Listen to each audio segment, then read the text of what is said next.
ರಾಮಾಯಣ ಭಾರತದ ಅತ್ಯಂತ ದೊಡ್ಡ ಮಹಾಕಾವ್ಯ. ಈ ಸಿನಿಮಾದ ಟ್ರೇಲರ್ ಈಗ ಬ್ರಾಹ್ಮಿ ಮುಹೂರ್ತದಲ್ಲಿ ಬೆಳಗಿನ ಜಾವ 4 ಕಾಲಿಗೆ ಬಿಡುಗಡೆಯಾಗಿದೆ. ಈ ಸಿನಿಮಾದ biggest producer Namit Malhotra and ಈ ಸಿನಿಮಾಗೆ ಒನ್ ಆಫ್ ದಿ ಪ್ರೊಡ್ಯೂಸರ್ ನಮ್ಮ ಕನ್ನಡದ ಕುವರ KGF king rocking star Yash ಅವರು. ಹಾಯ್ ಹಲೋ ನಮಸ್ಕಾರ ವೀಕ್ಷಕರೇ, ನಾನಿವತ್ತು ರಾಮಾಯಣ ಸಿನಿಮಾದ ಟ್ರೇಲರ್ ಬಗ್ಗೆ ಮಾತನಾಡ್ತಾ ಇದ್ದೀನಿ. ರಾಮಾಯಣದ ಬಗ್ಗೆ ಯಾರಿಗೂ ಗೊತ್ತಿಲ್ಲ ಹೇಳಿ? ಚಿಕ್ಕ ಮಕ್ಕಳಿಂದ ಹಿಡಿದು ವಯಸ್ಸಾಗಿರೋ ಅಜ್ಜಿ ತಾತನ್ವರೆಗೂ ಎಲ್ರಿಗೂ ಸಹ ಗೊತ್ತಿರುತ್ತೆ. ರಾಮಾಯಣವನ್ನ ನಾವು ಪುಸ್ತಕದಲ್ಲಿ, ಕಥೆಗಳಲ್ಲಿ, ನಾಟಕದ ರೂಪದಲ್ಲಿ ನೋಡೇ ಇರ್ತೀವಿ. ಅಷ್ಟೇ ಯಾಕೆ, ತೆಲುಗಿನಲ್ಲಿ ಆದಿಪುರುಷ್ ಎಂಬ ರಾಮಾಯಣದ ಬಗ್ಗೆ ಸಿನಿಮಾ ಬಂದಿತ್ತು. ಆದ್ರೆ ಈ ಸಿನಿಮಾ ಜನರ ನಿರೀಕ್ಷೆಗೆ ತಕ್ಕ ಹಾಗೆ ಇರಲಿಲ್ಲ ಅನ್ನೋದು ನಿಮ್ಮೆಲ್ರಿಗೂ ಗೊತ್ತೇ ಇದೆ. ಸ್ಪೆಷಲಿ ಈ ರಾಮಾಯಣ ಸಿನಿಮಾ 4,000 ಕೋಟಿ ದೊಡ್ಡ ಬಜೆಟ್ ನಲ್ಲಿ ತೆರೆ ಮೇಲೆ ಅಪ್ಪಳಿಸಲು ಸಜ್ಜಾಗಿದೆ. ರಾಮನ ಪಾತ್ರದಲ್ಲಿ ರಣವೀರ್ ಕಪೂರ್, ಸೀತಾಮಾತೆಯ ಪಾತ್ರದಲ್ಲಿ ಸಾಯಿ ಪಲ್ಲವಿ, ಲಕ್ಷ್ಮಣನ ಪಾತ್ರದಲ್ಲಿ ರವಿ ದೂಬೆ ಅಂಡ್ ಹನುಮಂತನ ಪಾತ್ರದಲ್ಲಿ ಸನ್ನಿ ಡಿಯೋಲ್. ಅಷ್ಟೇ ಅಲ್ಲ, ಕೆಜಿಎಫ್ ಖ್ಯಾತಿಯ ರಾಕಿಂಗ್ ಸ್ಟಾರ್ ಯಶ್ ಅವರು ರಾವಣನ ಪಾತ್ರದಲ್ಲಿ ಕಾಣಿಸ್ಕೊಳ್ತಿರೋದು ನಮ್ಮ ಎಲ್ಲ ಕನ್ನಡಿಗರಿಗೂ ಹೆಮ್ಮೆ ಅಂದ್ರೆ ತಪ್ಪಾಗ್ಲಿಕ್ಕಿಲ್ಲ. ಹಾಲಿವುಡ್ ಟೆಕ್ನಿಷಿಯನ್ ಆನ್ಸ್ಯೂಮರ್ ರೆಹಮಾನ್ ಅವರ ಕಾಂಬಿನೇಷನ್ ನಲ್ಲಿ ಈ ಸಿನಿಮಾಗೆ ಮ್ಯೂಸಿಕ್ ನೀಡಲಾಗಿದೆ. ಈಗ ಈ ಸಿನಿಮಾದ ಟ್ರೇಲರ್ ಬಿಡುಗಡೆಯಾಗಿ ಜನರಲ್ಲಿ ಸಖತ್ ಕ್ಯೂರಿಯಾಸಿಟಿಯನ್ನ ಹುಟ್ಟು ಹಾಕಿದೆ. ಟ್ರೇಲರ್ ನ ಸ್ಟಾರ್ಟಿಂಗ್ ಇಂದ ಎಂಡಿಂಗ್ ವರೆಗೂ ಇಲ್ಲಿನ ವಿಜುವಲ್ ನಮ್ಮ ಗಮನವನ್ನ ಸೆಳೆಯುತ್ತೆ. ಅಯೋಧ್ಯೆ ಆಗ್ಲಿ, ಲಂಕೆ ಆಗ್ಲಿ, ಯಾವುದು ಕೂಡ ಇಲ್ಲಿ ಆರ್ಟಿಫಿಷಿಯಲ್ ಅಂತ ಅನ್ಸ್ಲಿಕ್ಕಿಲ್ಲ.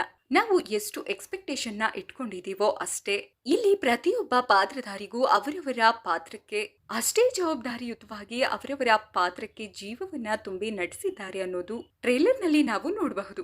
ಅದರಲ್ಲೂ ನಮ್ಮ ಯಶ್ ಅವರು ಹಬ್ಬರಿಸಿ ಬೊಬ್ಬಿರಿದು ರಾವಣನೇ ಮೈ ಮೇಲೆ ಬಂದ ಹಾಗೆ ರಾವಣನ ಪಾತ್ರವನ್ನ ಅಚ್ಚುಕಟ್ಟಾಗಿ ನಿಭಾಯಿಸಿದ್ದಾರೆ. ಫ್ರೆಂಡ್ಸ್, ಈ ಟ್ರೇಲರ್ ನಲ್ಲಿ ಹನುಮಂತನ ಪಾತ್ರವನ್ನ ತೋರಿಸಿಲ್ಲ. ಮೋಸ್ಟ್ಲಿ ನಾವು ಸಿನಿಮಾದಲ್ಲೇ ನೋಡ್ಕೋಬೇಕು. ವೀಕ್ಷಕರೇ, ನಿಮ್ಗೆ ಆಬ್ವಿಯಸ್ಲಿ ರಾಮಾಯಣದ ಬಗ್ಗೆ ಗೊತ್ತೇ ಇದೆ.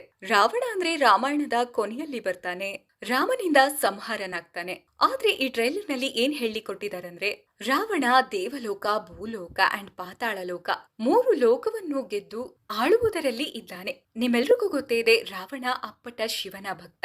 ರಾಕ್ಷಸರ ಅಟ್ಟಹಾಸ ಜಾಸ್ತಿ ಆದಾಗ ದೇವತೆಗಳು ವಿಷ್ಣು ಅಂದ್ರೆ ನಾರಾಯಣನ ಮೊರೆ ಹೋಗ್ತಾರೆ. ಸೊ ವಿಷ್ಣು ರಾಮನ ಅವತಾರದಲ್ಲಿ ದಶರಥ ಮಹಾರಾಜರಿಗೆ ಜ್ಯೇಷ್ಠ ಪುತ್ರನಾಗಿ ಜನಿಸ್ತಾರೆ. ಈ ಶ್ರೀರಾಮ ರಾವಣನ ಸಂಹಾರ ಮಾಡಿ ಲೋಕ ಕಲ್ಯಾಣ ಮಾಡಲೆಂದೇ ಹುಟ್ಟಿದ್ದು. ನಂತರ ನಿಮ್ಮೆಲ್ರಿಗೂ ಗೊತ್ತೇ ಇದೆ, ಶ್ರೀರಾಮ ಹಾಗೆ ಇವರ ಪತ್ನಿ ಸೀತಾಮಾತೆ ಜೊತೆಗೆ ಲಕ್ಷ್ಮಣ ವನವಾಸಕ್ಕೆಂದು 14 ವರ್ಷ ಕಾಡಿಗೆ ಹೋಗ್ತಾರೆ. ರಾವಣನ ತಂಗಿ ಶೂರ್ಪಣಖಿಗೆ ರಾಮನ ಮೇಲೆ ಮನಸ್ಸಾಗುತ್ತೆ. ಆದ್ರೆ ರಾಮ ನನಗಿಂತ ನನ್ನ ತಮ್ಮ ಸುಂದರನಾಗಿದ್ದಾನೆ ಅಂತ ಅವನ ಹತ್ತಿರ ಕಳಿಸುತ್ತಾನೆ. ಆಗ ಲಕ್ಷ್ಮಣ ಶೂರ್ಪಣಖಿಗೆ ಮೂಗನ್ನು ಕೊಯ್ದು ಕಳಿಸುತ್ತಾರೆ. ಇದರಿಂದ ತನ್ನ ತಂಗಿಯ ಮೂಗನ್ನೇ ಕೊಯ್ದಿದ್ದಾರೆಂದು ಕೋಪಗೊಂಡ ರಾವಣ ಸೀತೆಯನ್ನು ಅಪಹರಿಸಿ ಲಂಕೆಗೆ ಕರೆದೊಯ್ಯುತ್ತಾರೆ. ಅಂದ್ರೆ ಫ್ರೆಂಡ್ಸ್, ಇಲ್ಲಿ ರಾವಣನಿಗೆ ಗೊತ್ತಿತ್ತು ರಾಮನನ್ನು ನೇರವಾಗಿ ಎದುರಿಸಲು ಸಾಧ್ಯವಿಲ್ಲ ಅಂತ. ನೆಕ್ಸ್ಟ್ ನಮ್ಮ ಶ್ರೀರಾಮರು ಲಂಕೆಗೆ ಹೋಗಿ ರಾವಣನ ಜೊತೆ ಯುದ್ಧ ಮಾಡಿ ರಾವಣನನ್ನು ಸಂಹರಿಸಿ ಸೀತಾಮಾತೆಯನ್ನು ಕರೆದು ತರುತ್ತಾರೆ. ಫ್ರೆಂಡ್ಸ್, ಈಗ ಬಿಗ್ ಸ್ಕ್ರೀನ್ ನಲ್ಲಿ ರಾಮಾಯಣ ದೀಪಾವಳಿ ಟೈಮ್ಗೆ ತೆರೆ ಮೇಲೆ ಬರಲು ಸಜ್ಜಾಗಿದೆ. ಶ್ರೀರಾಮನ ಪಾತ್ರದಲ್ಲಿ ರಣಬೀರ್ ಕಪೂರ್, ರಾವಣನ ಪಾತ್ರದಲ್ಲಿ ನಮ್ಮ ಕನ್ನಡದ ಪ್ರತಿಭೆ ಯಶ್ ಅವರು ತುಂಬಾನೇ ಪವರ್ಫುಲ್ ಆಗಿ ಕಾಣಿಸ್ಕೊಂಡಿದ್ದಾರೆ. ಟ್ರೇಲರ್ ನಮ್ಗೆಲ್ಲ ಸಖತ್ ಕ್ಯೂರಿಯಾಸಿಟಿ ಹುಟ್ಟು ಹಾಕಿದ್ದು, ಸಿನಿಮಾ ಹೇಗಿರುತ್ತೆ ಅನ್ನೋದನ್ನ ಕಾದು ನೋಡ್ಬೇಕಾಗಿದೆ. ವಿಡಿಯೋ ಇಷ್ಟ ಆಗಿದ್ರೆ ಲೈಕ್, ಶೇರ್ ಅಂಡ್ ಸಬ್ಸ್ಕ್ರೈಬ್ ಮಾಡೋದನ್ನ ಮರಿಬೇಡಿ ಫ್ರೆಂಡ್ಸ್.